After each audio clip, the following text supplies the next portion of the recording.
Madam భోజనం చేశారా లేదా? ఏంటి ఈ నిరంకుశ సత్తాన్ని ఎలా తీసుకుంటారు? జగన్మోహన్ రెడ్డి జగన్మోహన్ రెడ్డి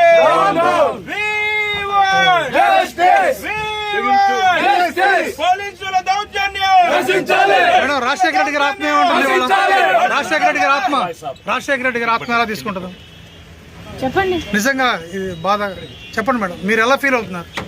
అమ్మ ఎలా ఫీల్ అవుతుంది? నాన్న ఎలా ఫీల్ అవుతాడు ఈ సంఘటన చూసి? ఆయన ఆత్మ శోభిస్తూనే ఉంటది, అమ్మ కూడా బాధపడతారు. ఈరోజు రాజశేఖర రెడ్డి బిడ్డ పోరాటం చేస్తుందంటే ఎందుకోసం చేస్తుంది? ఆంధ్ర రాష్ట్రంలో బిడ్డలకు ఉద్యోగాలు రావట్లేదని పోరాటం చేస్తే కనీసం సెక్రటేరియట్లో రిప్రజెంటేషన్ ఇవ్వడానికి కూడా ఈరోజు హక్కు లేదు, మాట్లాడడానికి స్వేచ్ఛ లేదు, జర్నలిస్ట్ రాయాలన్నా కొట్లాడాలన్నా స్వేచ్ఛ లేదు. ఈరోజు కనీసం సెక్రటేరియట్లో రిప్రజెంటేషన్ తీసుకోవడానికి ముఖ్యమంత్రి లేడు, హోంమంత్రులు లేరు, డిప్యూటీ చీఫ్ మినిస్టర్లు లేరు, మంత్రులు లేరు, కనీసం సీఎస్ కూడా లేరంట. ఇక వీళ్ళకి ఏం చేతనైంది? పరిపాలన చేతనైందా? వీళ్ళకి స్పెషల్ స్టేటస్ తేవడం చేతనైందా? పోలవరం ప్రాజెక్టు పూర్తి చేయడం చేతనైందా? విశాఖ స్టీల్ ప్రైవేటైజ్ అయిపోతుంటే దాన్ని ఆపడం చేతనైతుందా? క్యాపిటల్ సిటీ కట్టడం చేతనైతుందా? కనీసం మెట్రో అన్నా చేయడం చేతనైందా? రైతులు ఆత్మహత్యలు చేసుకుంటున్నారు, అప్పుల పాలైపోతున్నారు, కనీసం పంట బీమా ఇవ్వడం కూడా చేత కాలేదు. బిడ్డలు ఆత్మహత్యలు చేసుకుంటున్నారు, ఉద్యోగాలు లేవు, నోటిఫికేషన్లు ఇవ్వడం కూడా చేత కాలేదు. రాజశేఖర రెడ్డి గారు వదిలి వెళ్లేసిన ప్రాజెక్టులు పూర్తి చేయడం కూడా చేత కాలేదు. మరి ఇదేనా రాజశేఖర రెడ్డి గారి వారసత్వం అంటే? ఆలోచన చేయాలి. ప్రజల కోసం కొట్లాడుతున్నాం మేము ఈరోజు కనీసం కనికరం లేకుండా, మహిళలను చూడకుండా రాత్రి నన్ను పార్టీ ఆఫీస్లోనే ఉండేటట్టు చేశారు.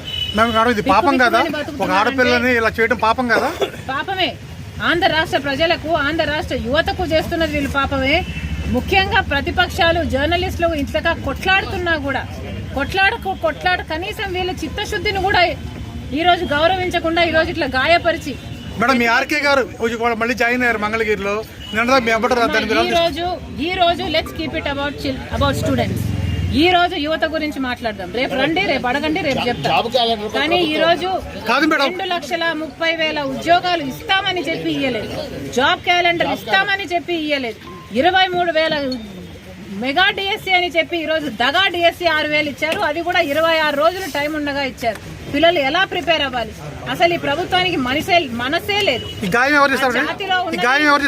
ఉండను బండను పోలీసులు ఇంకెవరు చేస్తారమ్మా?